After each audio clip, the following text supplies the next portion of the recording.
Grapes report of the 13 colonies.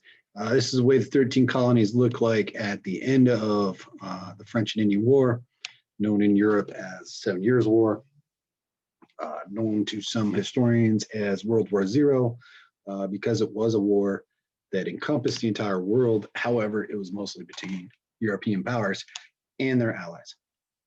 You got 13 colonies here, as well as the Northwest Territories, which were not a colony yet. However, they would soon to be a state later on.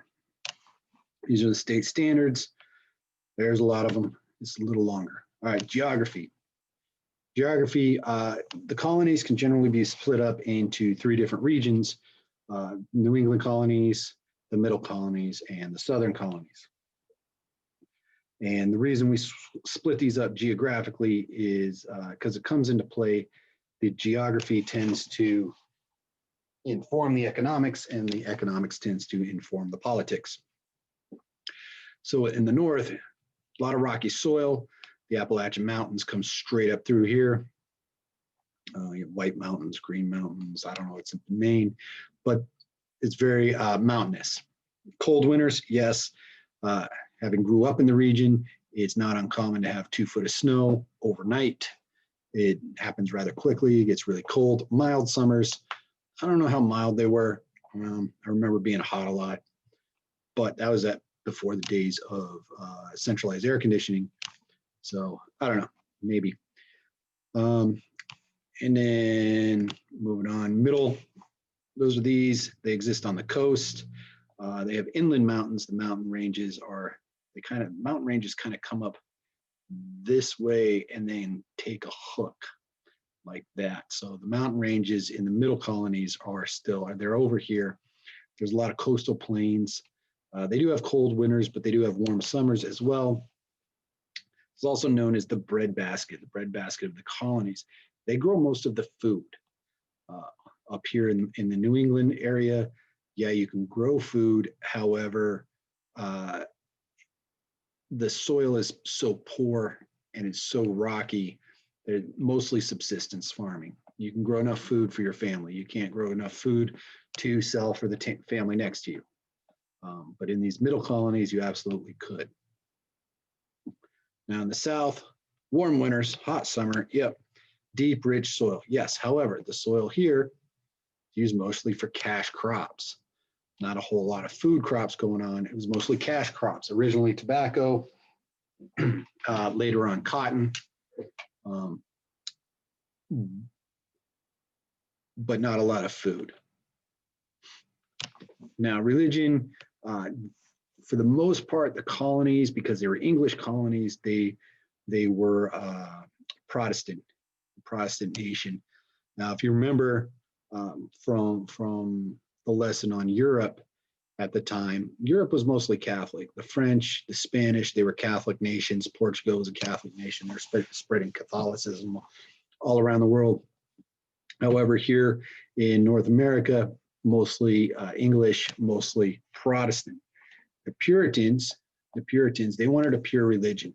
Something that was going on in England at the time with their churches was church service. You go to church on a Sunday, it was mostly like a picnic or a barbecue.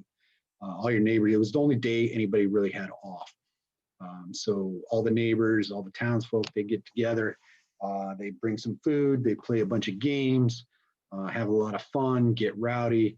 And the preacher, he'd try to read a Bible verse or say a prayer or something. Most people mostly ignored him. That's what church was like. So the Puritans, they wanted to separate out from that, and they wanted a more pure religion, more somber. And that's kind of where we get our church services today, is from these guys. They wanted a strict religious society, not a lot of fun, not a lot of games. They actually ended up, when they came over here, they actually ended up outlawing Christmas because too many games going on.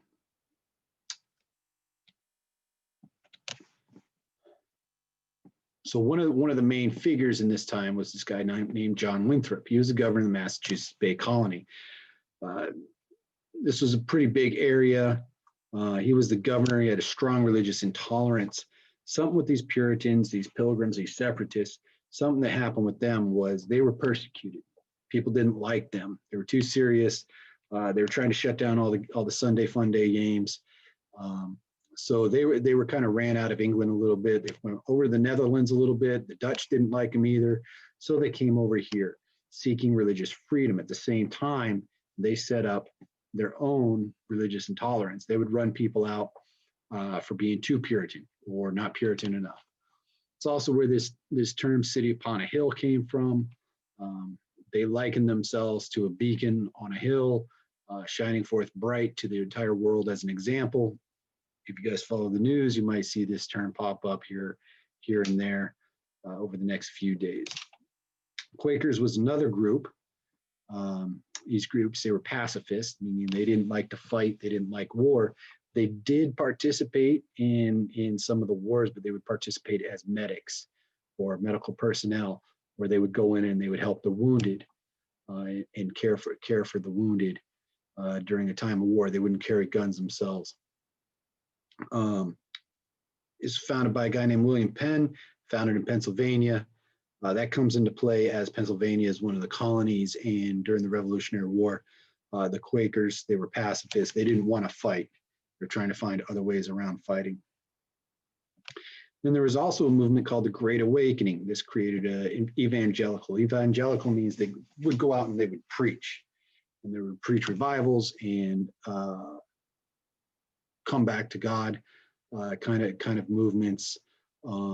And they would focus on personal conversion, where you would make a personal conviction to turn towards a more pious life instead of all this fun and games that everybody was trying to have.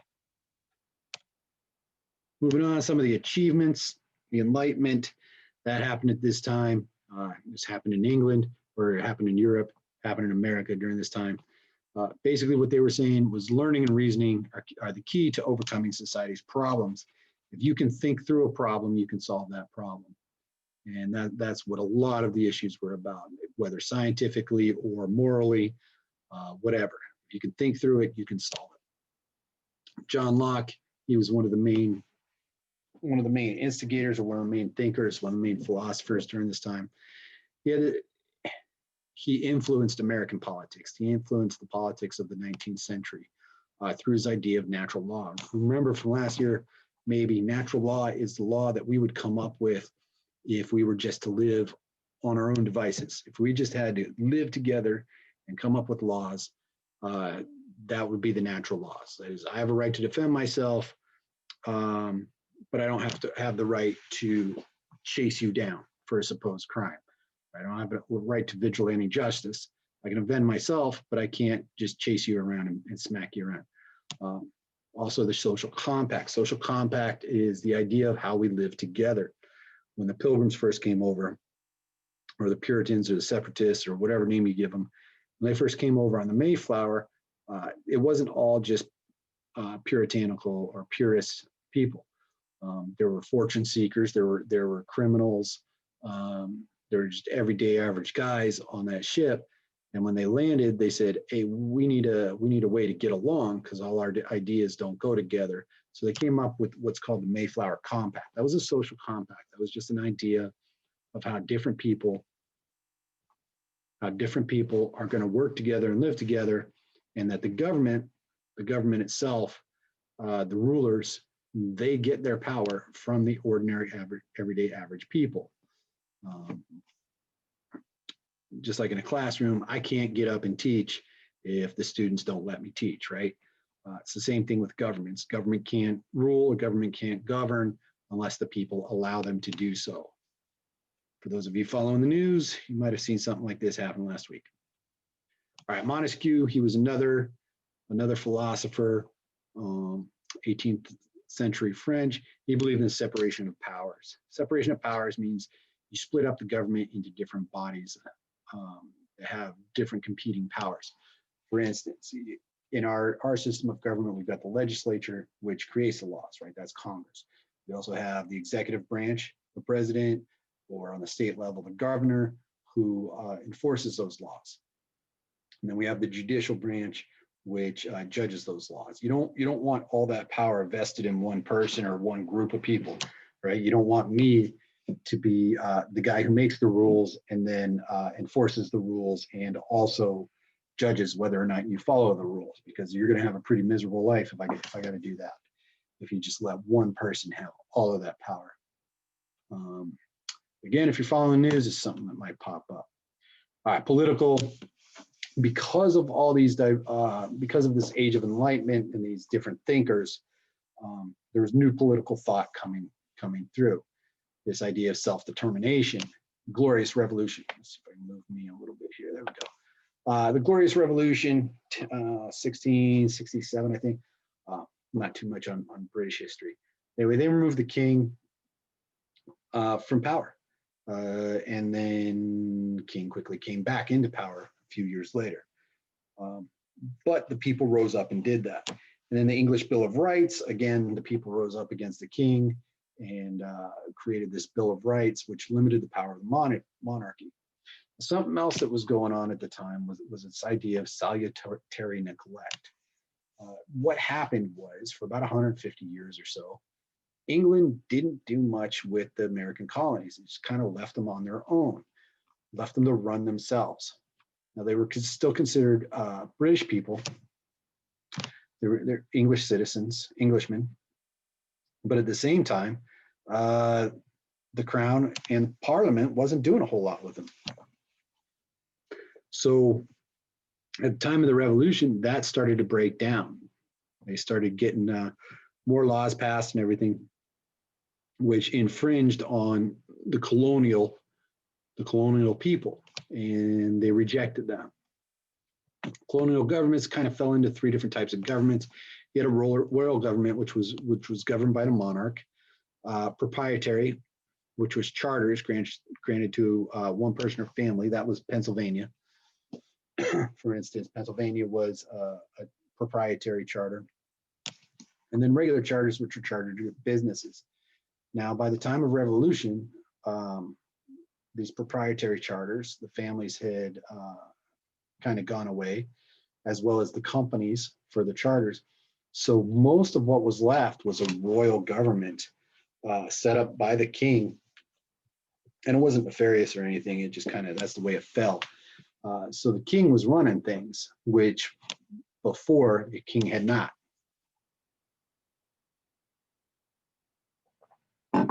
So then the king started passing all these different acts, navigation acts. These are a series of trade laws passed over around 300 years.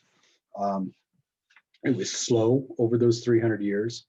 But what they did was they restricted trade between, and we'll see that in the next slide, restricted trade between the colonies and England, and also raised taxes.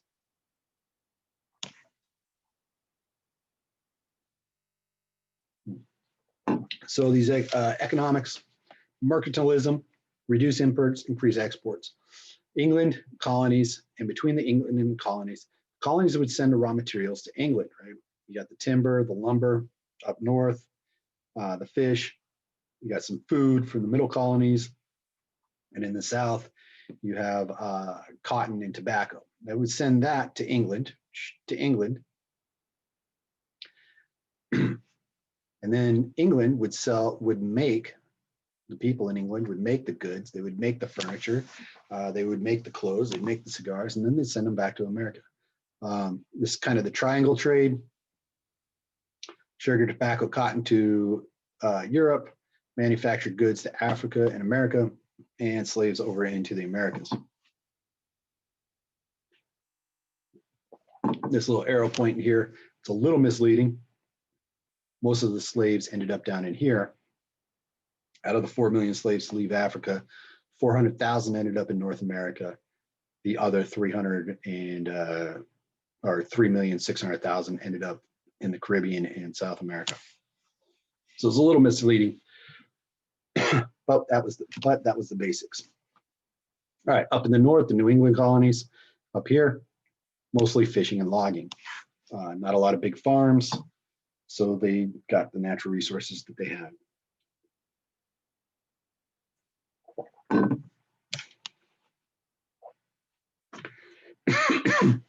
Excuse me. All right, and the social structure, finally. All right. In the middle colonies, you had the wealthy wheat farmers up top. Remember, those are the breadbasket of the colonies. Subsistence farmers. So these guys own big farms. These guys own their own farms. And then landless tenant farmers. These guys, they're kind of like migrant workers. They'd work a little plot of land on someone's farm, on someone's big farm, or just rent out a little bit of land. In the South was completely different. This plantation economy, big plantation owners on top of the social class structure. Then smaller farmers, kind of like these guys. Landless whites, these are the guys that either worked in the cities, worked in the factories. Because the factories are starting to come up. Indentured servants and slaves. Now, legally, these are two different classes. Practically, they were the same. They were treated the same.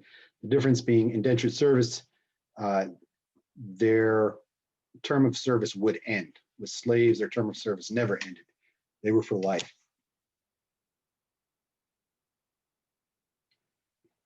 Generally speaking, there was instances and circumstances where a slave could save up some money and buy his own freedom, but generally speaking, it was for life.